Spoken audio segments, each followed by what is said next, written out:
Na, tala mali o le swanga o le vatele a se momori pea le savali. Ioi, ma le salefu e utu moe, ina ia ulu fale, ma no fale ia sa tu ia maa, ia se vai vainga. E ta oto atu i o au tafa, e liu ia i le fato fala inga, ma le fautanga. Ia le nala ia. E le vava iatu, ana nafi a mata bai lava le fai ungo leiva yasu. Ina ua langona ia le tala ua ave le matangi mamai moa ma sila sa moa i le tūlanga ua li liu iai le toa wha le malo. I le mata upu le sili ona i li tata i ai ma feita i ai le awari ia sa se ei tutonu. O le executive board ale lakapi sa moa. Nala, ia, an mea nai malosi o tau leo usitai. Tau le Faalogo le mai a tea. Ara uwhewe mara si, le siari, o yo ro ponga ue mako ki Faalogo koe. Faalogo mai. Io, whai o mo ini tō mata, mo ini ai pe mo puni tō mata, ai Faalogo mai pu o talinga. Mana ia le nā. Se i whai mā o inga. I rau tau whaua ma lo, ma le whaulu ma lo. Wane, ia, o le a tātou tālia lupe o pupula, ma lupe o maunu. Se isa ili ma lo, ma autalu atoa, le komiti whafoe, le li o atoa o le lakapi Samoa, pe ai se a lava. Wa le mawhai ai o no tau suinga ma die le whawai na ia tātou ngā lulue whatasi ma le malo. O le malo le i tū tino tele, o lo tau fiofi ei tupe fe soso ni atu, i le lakapia le atu nuu, mo le whanau le atu nuu. A wau te lo le leia, o le mata upu le tau te ino tele i ai, i iwi o tau mata mau tau talinga, e pupungi whapea mai, le fia whalongo i sisi o tau ia sai tono le pōrdea, even to lepa. Even your own propaganda media to te o ma loke solo le maka upu. Tau ma whai e pui ma pupuni. Io. Ia au tau se sila iai. Whalongo mai fo. O le tātou tiu te le nā o le au whasa le lau. Whaamanino, ma whaamanifi, ma whafola ia Samoa. A o a. Ni tūlanga mani vāenga mātango fie e mawhai o na tātou tui nā tuai se tu alalo. Our duty and responsibility, the due diligence of how can we open the eyes of the public of Samoa to hear out some suggestions, some pieces of advice for the directors and the directors of the board of the executive of Lakapi Samoa. Wa nisi mea o yailo tātou mālamalama. E mawhai ai o nā watu le tūlalo, pe o le tala le nā watu. Leo o tala no mai nei, alo whanga le whaavai, o le whaavai papa o le mawhai o na suia.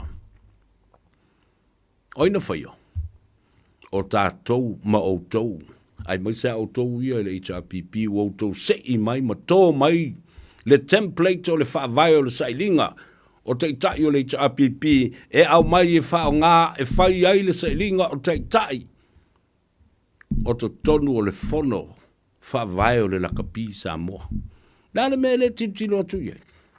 E wawai atu, pei se whaavai fo lele ina ia tu uoti, to whinga o tangata ia i tonu i. Oka, he ta ino e. Ala foi la le nā. E whai atu lofa mai langa le whaavai le ua pasia mai le IRB, wai loa le IRB, World Rugby, le whaavai, ai le loa. O le mea e mawhai o na whai. It is simple as it is. The Constitution we can change to allow beautiful things to happen. Any provisions that has to be amended to allow these beautiful changes. O beautiful changes. O swinga matongofia ia. Swinga matongofia nei so tau au ai le malo o loo iai, ma se kiua ai le miliona o tupe. Ma outou ma lo tau au. Ina ia tātou ngā lulue ma pulu lima whaatasi. E au mai le tupe le malo, o se kiua le malo. E le ngata le tupe le la mai nei Australia, o le tupe mai le IRB. Ai a mea na whai e Samoa. Ma le malo le nā vaitau. Tō mai le tupe le UTOS, tō mai le tupe le SIFA. Ana whai a wa mātiti watele, au mai se tupe a tangata lau tele. O leo whai sao whanga ma le nupi wha. Whai se tū la whono e mwhai una whai. Whai se tū la whono. Public Finance Money Act.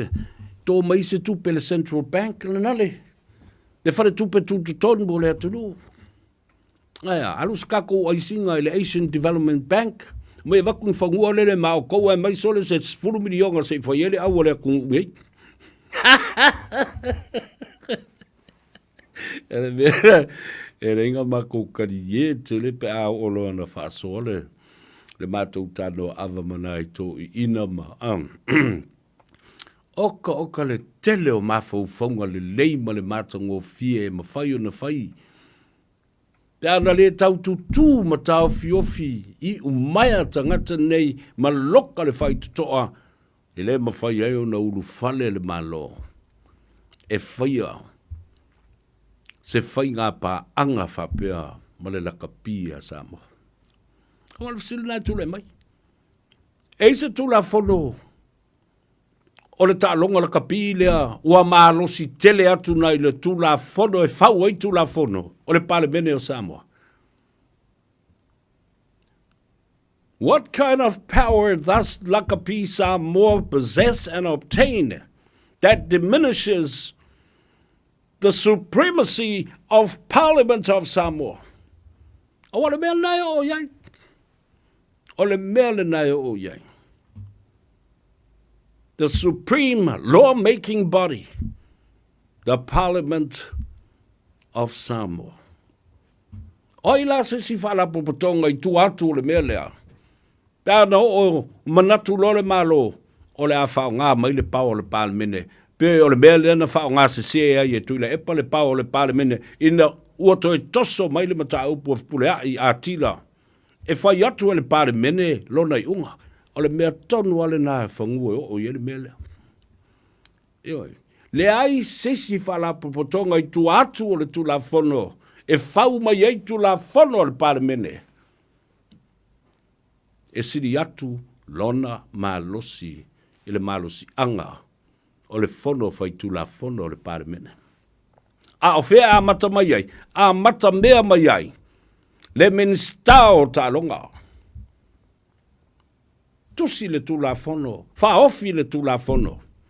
Ta lepe ai, le fia popoto le whai nei le lakapi Samoa. Whaau le tula fono le minister, ave tono le Parliament, pasia mai ai. Finish. End of the story. Ia ola tal no bato o mai le to debate mai, pe o efesiri, e sa o le mea le tal no mai le ato savea. Ana whai te tele le mea nei, ai a apa mai lo mal minister o ta longa. O le a whātū ma whawai le tūla whono o le Parliament. Ia wanti lai. E leise tūla whono. Organizations, legislation.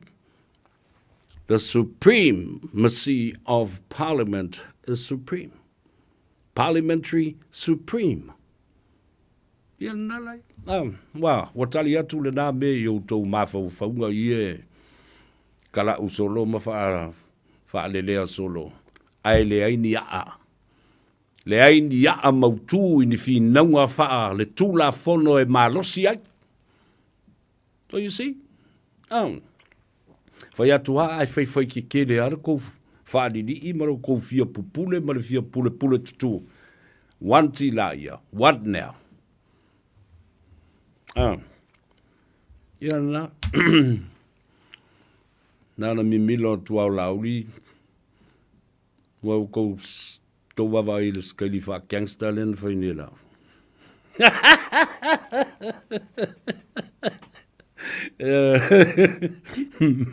Ea wātua le vionga re ri palmi. Ea wā, o le ori si ori i le whe mai e kuori i palmi. Ea toa ngā winga lai. Nā mionga la lea. Ua utou whāta maiti. And he wanted to treat the Prime Minister as a child. The Prime Minister turned around and treat you all as children yourselves. Ai mai al tama. Go over pisa. Le ai fai bele la fai. Ia na lai.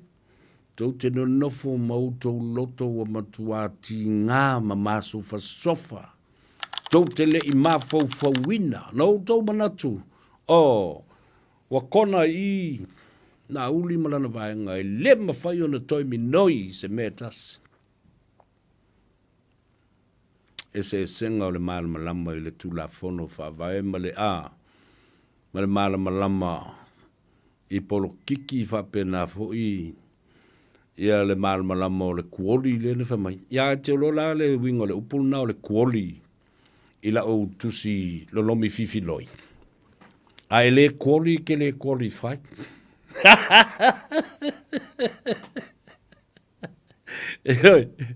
If you're not a quali, you won't qualify. You will be disqualified. It's a tauna I lo quali.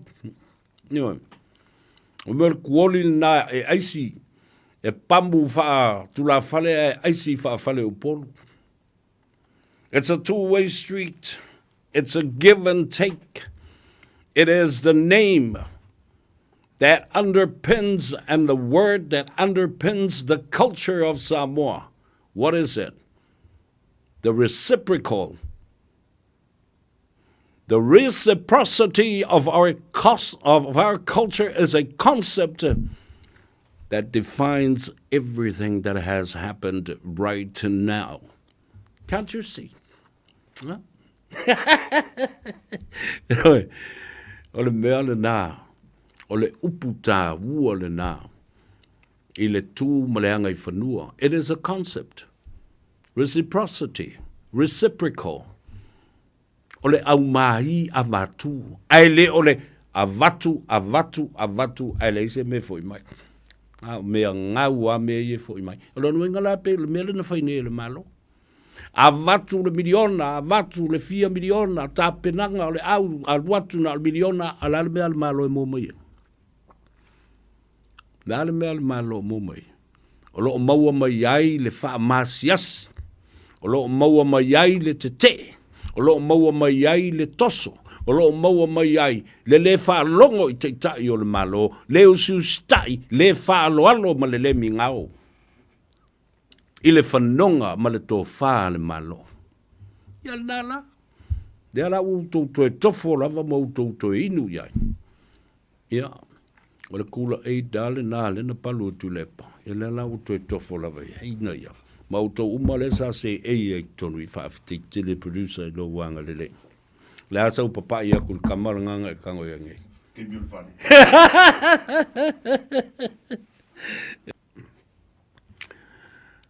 O mai leo lau tala noa le review la whai nei.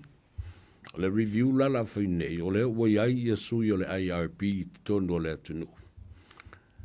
O tonu e sila I le whawai. At the Constitution of Lakapi Samoa. O le atilo I le management I le pūlenga. O le atilo how the selection process is carried out. Whawhiwhia ona wala au mawhaito whinga. Ioi. O le Lakapi Samoa. O le atilo and they will be looking at financial reports. O le atilo I le tūlanga o le tala malipoti o tupe I le tele o nei tausanga. Le atulutilo fo I le ala o mea. The due process. O le teimi e whai eia lātou I ngā whono, o ma le teimi e whai eia lātou whorutanga whale tausanga. So the whole process of the whole organization will be reviewed and looked at. Also, lesi mea tā ua tele o le au o ne iai ia le autala muina leo le ma le toe tangai ma le sisila I le whaavai o le lakapi Samoa. They will look at the performance report. Dale wingo le talana. Le atilo nei I le me tau. O le whaatino ina o lātou tiute. E le ngata I tangata ese uma. O lo o iai o lātou tofinga I tonu o le komiti whafoe. Se io o lava I whaia onga. Se io o lava I le pulenga. Coaches and managers, tutors, whapea fo'i lātou e wa'aia le mea ta o le high performance review. Aia, the total overall performance ale la kapi Samoa, ma wa'ai loa. Le a le maulolo le tunga mau lea ua tanu lilo ai le tino o le manu Samoa. Look at the performance. The performance speaks for itself. Whatever tele tausanga, o manuia le tātou au, au le ale mele o tupu mai nei, ua a mata ona tele fo I tausanga whao popo, wale o toi manuia le tātou au. Terrible, poor, disgusting performance. Yere fia I tangata. Ai sea.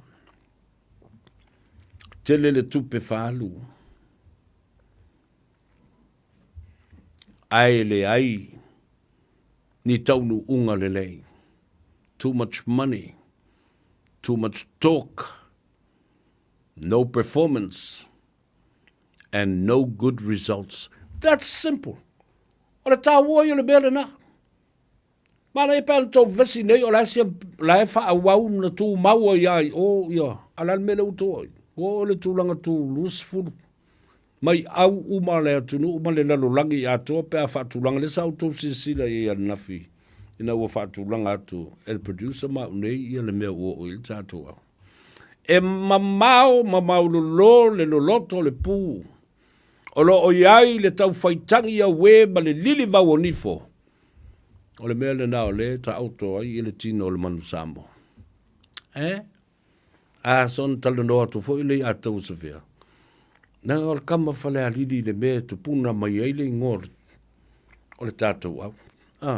O to vaila I so tanga ala I ona. Kūro fe e isi kaimi. I mata upu e tala noa iai.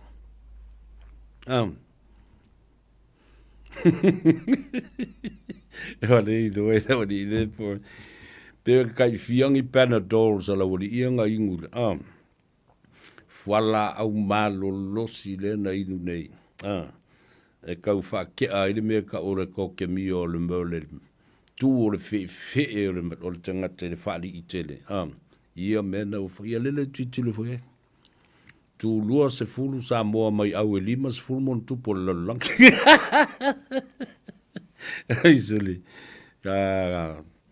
Kwa ka whaangoa. E vai o le au le se o titilo tuai le au le Romania. Mantua lau le no ule o Romania ma Belgium.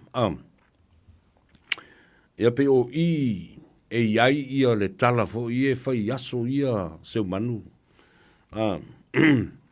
O I e tupunga mai ei le tala fo I o le aitu le ta o Dracula.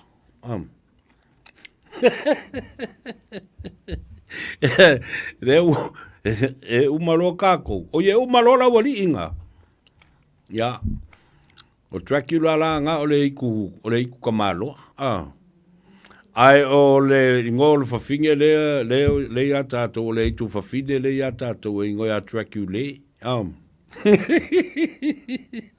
o track you la ma track you le ia tala fo i tātou tari e wha mama a venga fo i a te tau mau tau maftianga o ai pei ono o whai atu tasi lea mafu anga tutu alawa wa le mawhai ai ono tau manao e sui le wha vai mawhai ni sui nga mata ngofie ngā lue malamalo langa i e kou mea i nga maua mai i e kou mea ki kele malala popo a i nga maua mai i yo ai a fiaru ese pe fai la po kele se me oro maua mai inga